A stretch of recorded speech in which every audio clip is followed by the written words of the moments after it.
Okay, so civil rights, and as with the others, I will go through this somewhat quickly, more quickly than I would in class, but really going to focus on the sort of historical development from the time of somewhat before the Civil War, but really through the 19th and 20th centuries. A lot of different groups, a lot of different subjects we could talk about. Your textbook has a lot of information on that. We'll focus especially on African Americans and a little bit on women. Those are the two cases where there have been the most significant changes to the Constitution. In the case of African Americans, slavery, obviously, we talked about the Declaration of Independence, the claim that all men are created equal. Again, that's not a legal document. That's not part of the Constitution. That doesn't become anything until later. That doesn't, that never becomes part of the Constitution. The word equality doesn't show up until the 14th Amendment. So it's not quite that idea of all men or all people being equal isn't really in the Constitution, again, at least until the 14th Amendment. But it's very powerful and a very kind of important way that Americans think about and understand themselves. And it obviously was, contradicted from the very beginning. Again, if you look at what was happening in the world in 1776 or 1787 or 1820, the idea that women should be citizens and have those citizenship rights was extremely rare. The notion that something was fundamentally wrong with slavery was not as rare. A lot of people were profiting off of it, so they were coming up with reasons why it was good and so on. But it was, the contradiction between the notion of everyone being equal and the reality of slavery was there. It was fundamental. We saw this with the original draft of the Declaration of Independence, the debate over slavery, although really the non-debate, because it was accepted that it was just going to be a political necessity to accept slavery at the Constitutional Convention, and other things like that. And the kind of ideology of racism that was created in part to justify that and in part to make the whole system more profitable and more durable continued then. So we'll kind of focus on these two particular things. Again, by no means the only groups that we could talk about, the only subjects we could talk about when we talk about civil rights, but we will focus on them here, okay? Civil rights, okay, so here's one definition: the government protected rights of individuals against arbitrary or discriminatory treatment by the government or by individuals based on race, sex, sexuality, religion, etc. Okay, there are lots of different categories that are protected under American law, okay? Some things to highlight: government protected, okay, so as we'll talk about in a second, civil liberties tend to limit the government. Civil rights, the government tends to take an active role protecting the rights of individuals against arbitrary or discriminatory treatment by the government, including, it could be the federal government, it could be state government. Certainly many of the advances of civil rights in the 20th century were about the federal government moving against state governments in some cases. Or discriminatory treatment by individuals in hiring and things like that, okay, based on race and sex and so on, okay? So they are positive rights, okay? They're the rights to access or to do something that had previously been denied to members of a certain group. Voting is the obvious and classic example, right? Voting was extended to new groups of people, African American men, then women.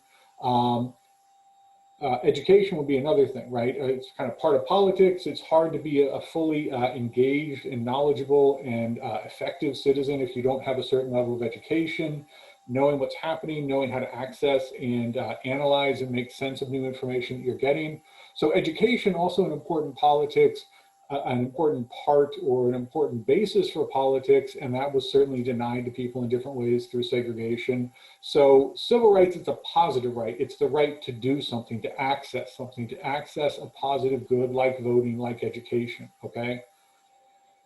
Again, to contrast that with civil liberties best understood or often understood as negative freedom. So they're freedom from something. They're freedom from government interference in your religious practice or in your speech, or freedom from the government searching your home, or freedom from the ability of the government, or the fear then of the government arresting you and throwing you in jail without trial, or trying you in secret, or not telling you what the cause or the nature of the accusation against you is. Things like that. Civil liberties, negative freedoms, they limit the government. They say, here's what the government cannot do. And it's about limiting or restraining the power of the government in order to protect the individual, in order to protect individual rights, okay? Civil rights are, again, are positive freedoms. They're freedoms to do something, and often the burden or the positive role, the active role of protecting the individual is on the government. So rather than saying the government cannot interfere with your speech or your religious practice in this way, it may say an individual cannot refuse to hire you because of your race, and the government may take an active role in making sure that that's not happening. Okay, so civil rights, positive rather than negative freedoms, and they have a more positive role for the government. Civil liberties, a negative freedom, a freedom from some kind of government interference, and therefore obviously they are limiting the government. So those are sort of important conceptual and then also therefore obviously practical differences between those two. Those two things might sound a little bit alike at first: civil liberties, civil rights. Okay, equality, go through this very quickly: political equality and social equality. Okay, you have political equality, which is the equality, the freedom, the equal opportunity to do things like vote, run for office, things like that. And again, you could include access to education in this.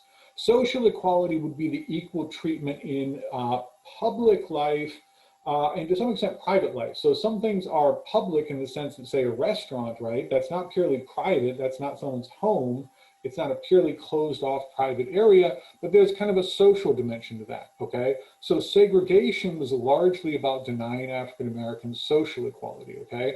Obviously there was some denying them political equality as well, but part of the goal there was also denying social equality, and so part of the civil rights movement was focused on ending that, ending segregation and creating a reality of social equality, as well as political equality. Of course, the political equality, it existed on paper, not in reality. So part of it was also just making that a reality rather than just, you know, a kind of a claim or a kind of technical legal idea that was never really enforced or put into practice, okay? Economic equality, whole long discussion we could have about that. But the attempt to make something somewhat equal in terms of economics. But again, the key point here to focus on equality, not mentioned in the Constitution outside of the 14th Amendment. Then you have the Equal Protection Clause, also, of course, the Due Process Clause, but that's the first time that equality is mentioned actually in the Constitution itself, rather than in the Declaration of Independence, okay? So remember, the Constitution creates a system where there's meant to be a republic, and we know from Federalist 10, a lot of different people are going to have access, and they're going to be able to influence politics in some way through factions, but there's no mention of equality in the Constitution. Again, we know slavery was allowed, we know even the idea of all free men being allowed to vote in the Constitution, demanding or safeguarding that didn't happen. Okay, so equality is not mentioned until the 14th Amendment. So again, very important American ideal, but not formally part of the Constitution until the 14th Amendment, okay?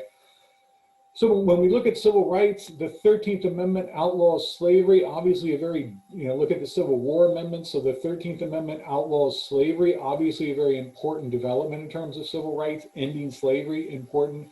The 14th Amendment, again, this creates citizenship. This says all people who are born or naturalized in the United States are citizens of the federal government.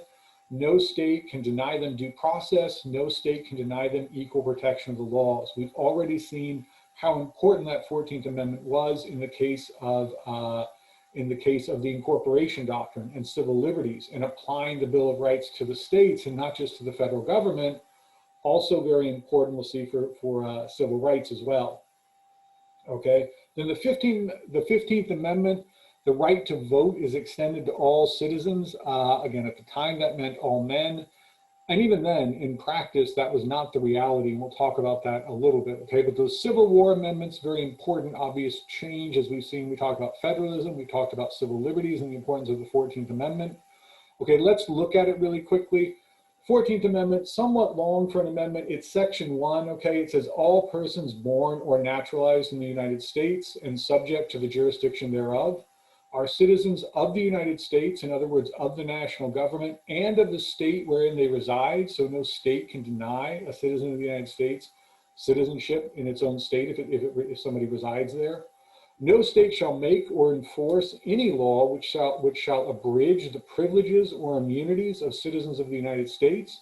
nor shall any state deprive any person of life, liberty, or property without due process of law, nor deny to any person within its jurisdiction the equal protection of the laws, okay?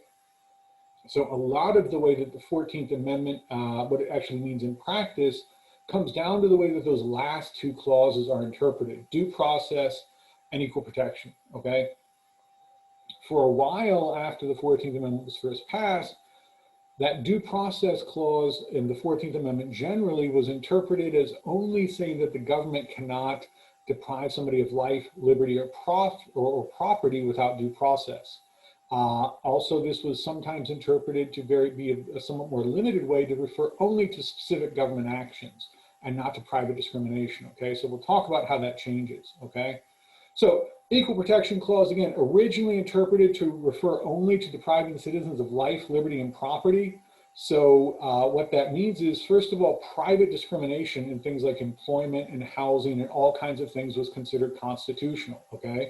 This is what the Supreme Court ruled in the civil rights cases of 1883. It was a bundle of cases dealing with the Civil Rights Act. It was ruled, the ruling was in 1883, and the court ruled that private discrimination by businesses, by individuals, was not forbidden by the 14th Amendment. It was not in violation of the 14th Amendment. So they said private discrimination is constitutional. And then, of course, in Plessy v. Ferguson, 1896, the court ruled that state segregation, that state governments could pass laws mandating, requiring separation of the races in public, whether that was in, in restaurants or in for bathrooms or drinking fountains or things like that, as well as in education, right? So you could have an all-white and an all-black school. And the court said that doesn't violate the 14th Amendment as long as, in its famous phrase, the facilities are separate but equal, okay? In time, the understanding of the Equal Protection Clause, people came to say, really the whole purpose of segregation, and this is what the court rules in Brown v. Board of Education, the whole purpose of legal segregation is to claim that one race is inferior and one race is superior. So it necessarily violates the Equal Protection Clause. So you could see the 14th Amendment eventually being understood as including the notion of social equality as well as simple, if you're taking someone's life or liberty or property, okay? A broader thing where segregation becomes unacceptable and unconstitutional because of the 14th Amendment, the Equal Protection Clause in particular, okay? So as we look at this, okay, we've talked about slavery existed, the Civil War ends it, there are the Civil War amendments, okay? After the Civil War, there was a period called Reconstruction, okay? And this was in the South, the former Confederate states, they had obviously lost the Civil War, and different things were done to kind of create a different society. The notion of Reconstruction, the idea was, obviously you were going to literally rebuild some buildings and things, but you were also going to try to reconstruct society on new principles. Principles of racial equality was kind of the most ambitious version of that, okay? So there were a few different conditions for readmission of the former Confederate states to Congress. No one who had served in the Confederate Army or governments could hold state office. The state legislatures had to ratify those new Civil War amendments. And the former Confederate states were initially under military administration, so these things did not come easily, okay? And there were people pushing for a more punitive and a more rigorous version of Reconstruction. And it was a somewhat more generous, laid-back one, but still, these people did not agree to this easily. Okay, the condition for being readmitted to Congress was that these former Confederate states had to ratify the new amendments, and for a while they were under military administration because, again, they had tried to rebel, they had lost the war, and that was required to create some of this equality and actually carry through some of the policies of Reconstruction, because there was obviously a lot of resistance. Can't talk about it all here. Reconstruction, you could obviously teach a whole class on that. Okay, but as a response to some of this, black codes were created in some of the southern states, and that was basically a situation where you created laws that punished very, very trivial offenses with very long prison sentences. And the African Americans, the newly freed slaves after the 13th Amendment, was the population that was targeted by these black codes, by these new laws. So the 14th Amendment was passed, and that's why they said no state can deny people equal protection of the laws. and due process, okay? So you can't put somebody in jail in a way that obviously violates due process. And you also have to give equal protection of the laws. You can't have a law and interpret it for one person and not for another. You can't have something that says loitering or vagrancy is 99 years at hard labor and enforce it for this person, but not for this person. Can't do that with any law, really. And you know, historically, many blacks held state and federal offices during Reconstruction, okay? But those black codes, those attempts to target the freed slaves and essentially recreate a legal form of slavery by creating these laws that were, you know, had these excessive punishments for particular people, that led to the passing of the 14th Amendment to say, you can't do that, okay? The Equal Protection Clause, the Due Process Clause was an attempt to stop that kind of arbitrary legal maneuvering by the former Confederate states, okay? But Reconstruction ended after basically about 10 years, okay, as those former Confederate states were readmitted to the Union, given full voting rights and everything. Eventually it was bound to end. So 1876, Rutherford Hayes is elected. It's a complicated story. He was not necessarily thrilled about ending Reconstruction, but it was part of kind of a complicated series of negotiations and kind of trying to figure out what was possible and what wasn't. So Reconstruction starts to end, and then you get the period of resegregation, okay? Where basically all of these new legal codes and regimes of segregation start to be created by these states. Former Confederate states, also states that did not actually secede but still used, still started to create legal segregation, okay? And again, civil rights cases, 1883, the Supreme Court bundled a series of cases that were involving violations of the Civil Rights Act of 1875, which was the kind of an attempt to have even a stronger, what the Republicans in Congress wanted was an even stronger amendment than the 14th, and they didn't have enough people in Congress to guarantee it anymore as the Confederate states were coming back in. So they passed the Civil Rights Act. And the Supreme Court basically struck down part of it, said Congress can really only prohibit state or government action, not private acts of discrimination, okay? So discrimination, private discrimination was legal. And then the next step, of course, was Plessy v. Ferguson, which upheld segregation as a legal matter. Said states, again, can require public segregation in restaurants, in social areas, again, things like restaurants and movie theaters and trains and so on, but you know, also very important in education as well, okay? So these are segregation, sometimes called Jim Crow or Jim Crow laws. And in the South, in the former Confederate states, but again, also border states that hadn't seceded, but you know, used segregation, you had legal segregation. In many of the northern areas, you had what you would call de facto segregation. In fact, the neighborhoods and the society was largely segregated. So focusing on these areas where it was legal and that was legally required, and you know, again, in a democracy where these things are passed by democratically elected legislatures, that's important, right? It really is a problem. I mean, things happening legally and being required by the government and being the way that a democratic society chooses to express itself through its laws, that's very serious. In a way much more serious than when things happen, and it's not good, but it's also not, you know, legally being done, and it's not the laws that the society is creating for itself. But at the same time, it's worth noting that really much of it's not like outside of these southern states, everything was equality and harmony. Okay, there was a lot of de facto segregation and discrimination and so on in the North and in some of the Western states, okay? So Plessy v. Ferguson, we've talked about this, basically upholds legal segregation, but it says that the facilities, in order not to fall afoul of the 14th Amendment, in order not to violate the 14th Amendment, the facilities have to be separate but equal, okay? So he said it's okay to segregate, but the facilities must be separate but equal. That's the legal ruling, and that's what it says on paper, but in reality, the alternative or the versions for African Americans were always inferior. And sometimes they were even non-existent. So there might be an all-white school or an all-white college or an all-white law school or something, and no all-black medical school or law school or college or whatever.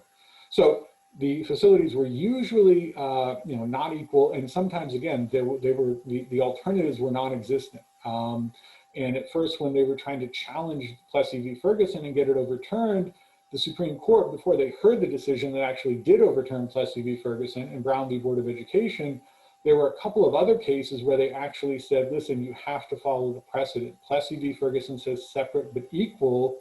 And some of these things, including involving law schools or whatever, where there was not actually a separate facility at all, much less an equal one, they said, we order you to either integrate or create an actual separate or equal, separate and equal facility for African American students. So it was so rare that actually there were a couple of cases where the legal teams that were trying to challenge segregation and trying to challenge that decision and that ruling in Plessy v. Ferguson were looking for cases to do it. And the Supreme Court was saying, before we revisit that ruling, these cases you're bringing us, this is not even close to being equal, okay? So they're not actually in accord with the ruling. So they need to go back and fix that first, okay?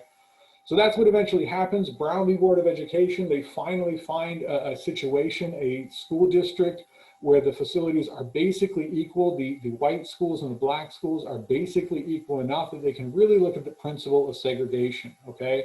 And the Supreme Court ruled that in the case of segregation, separate is inherently unequal. The whole point of separating the equals is to say that one is superior and one is inferior, so it violates the 14th Amendment, okay?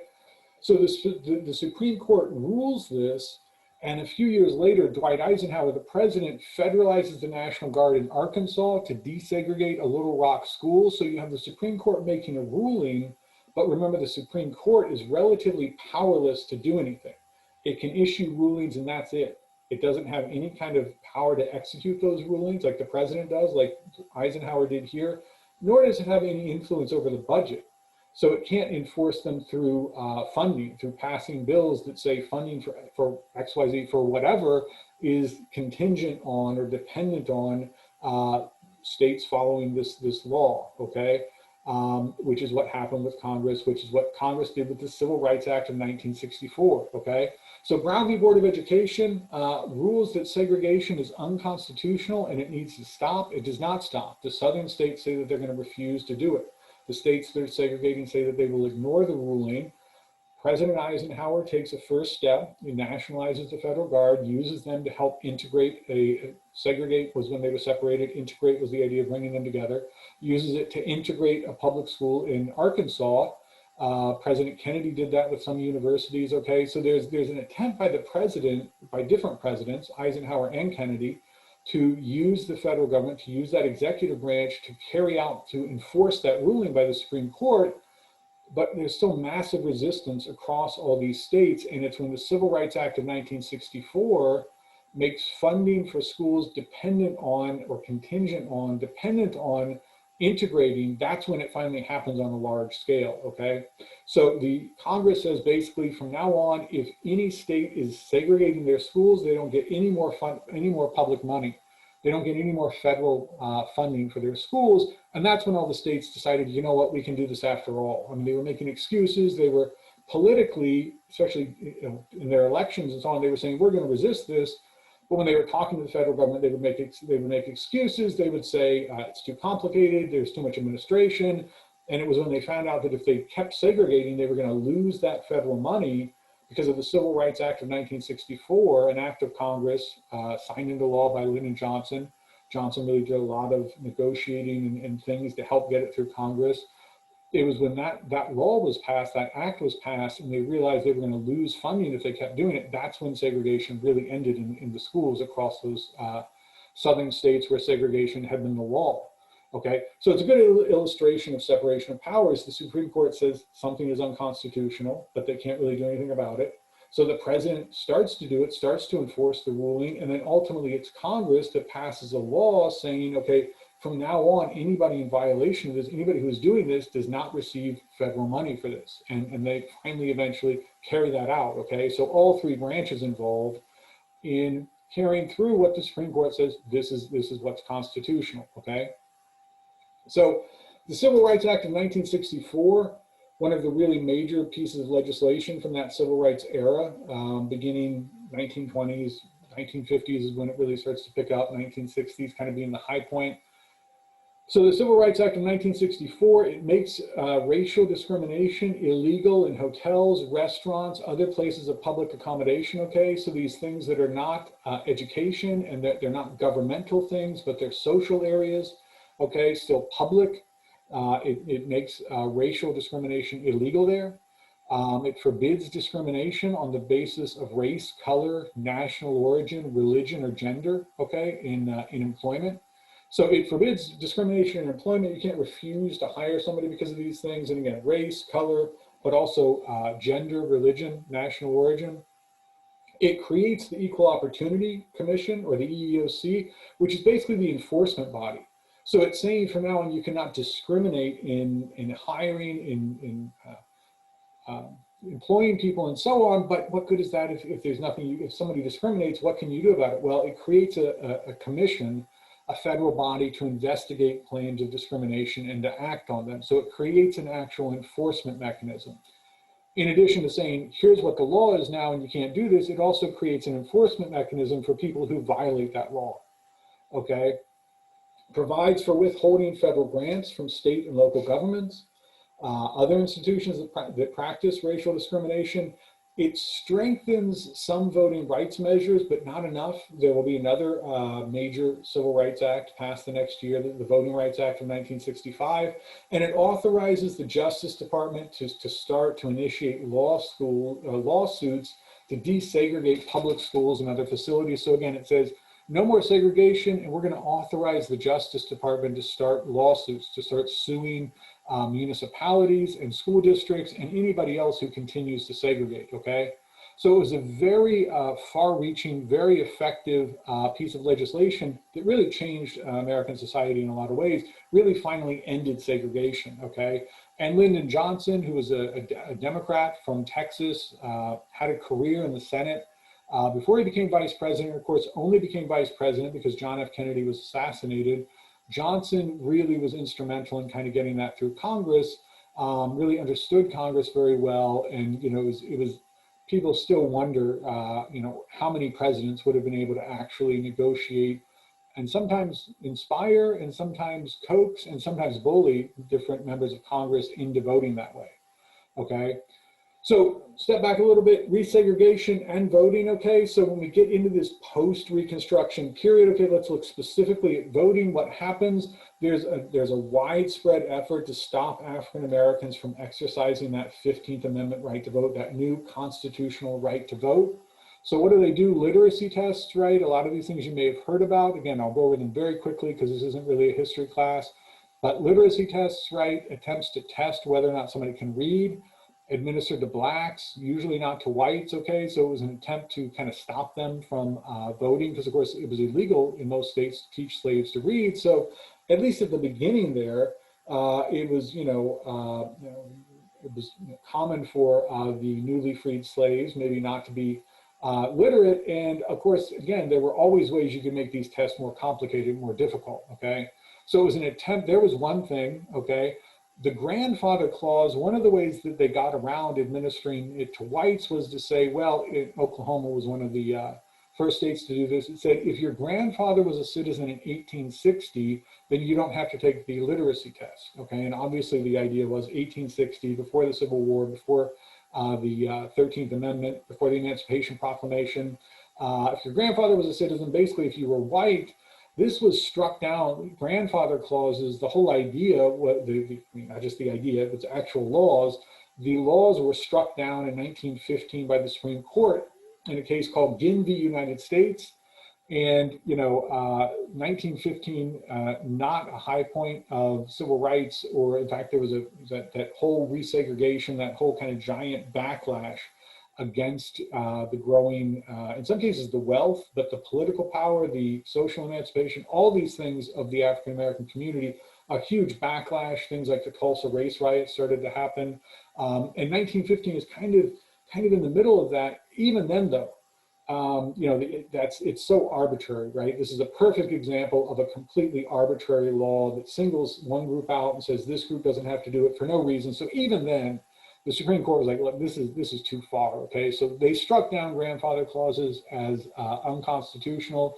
They used poll taxes, and again, the way that they were often collected was about targeting sharecroppers. A lot of the freed slaves ended up in very exploitative situations, sharecropping, where they, I won't get into all of it here, but they ended up being economically very much in debt and in some ways beholden to the landowners. So it was, in important ways, it was different from slavery, but it was still definitely not good. And they would collect the poll taxes at times that would make it harder for them to pay. Poll taxes had to be outlawed in federal elections by an actual constitutional amendment, okay? So poll taxes do not go out in federal elections until the 24th Amendment. Okay, another thing they would do, white primaries, anybody could vote in the general election, only whites could vote in the primaries, and at the time, the Democratic Party was really the only party in the South, and that's because Lincoln had been a Republican. So there was this massive backlash against the Republican Party because of Lincoln, because of the Republicans in Congress during Reconstruction. That eventually changes with civil rights. In fact, when Lyndon Johnson signed the Civil Rights Act into law, one of the things he said was, there goes the South for at least a generation for the Democratic Party. And it took a while, 100 years of everybody being a Democrat in the South and there being very little Republican Party.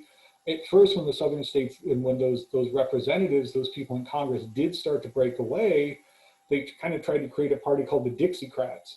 And of course, they realized the regional party didn't have much future. So eventually they shifted over and became Republicans. But for a long time there, it was the Democrats. So the primary was the only real election.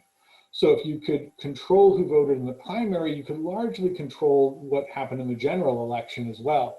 And white primaries were struck down by the Supreme Court as well. In 1944, we're getting into more of an era where the Supreme Court in particular is starting to kind of take the lead on civil rights, become a much more progressive and aware body, and kind of trying to see starting to see the clear racial discrimination and see how that's, obviously in violation of certain principles of equal rights, equal protection, and so on. Okay, so all of these shenanigans with voting, they really kind of come to an end with the Voting Rights Act of 1965. Okay, it prohibits literacy tests, other procedures that were based on, that were all about denying voting rights on the basis of race. So the Voting Rights Act of 1965 really focuses on voting, stopping all of these things that different states were doing to prevent African Americans from voting. Okay, did it make a difference? Before this act, before the Voting Rights Act of 1965, across 11 southern states, 70 blacks held office, okay?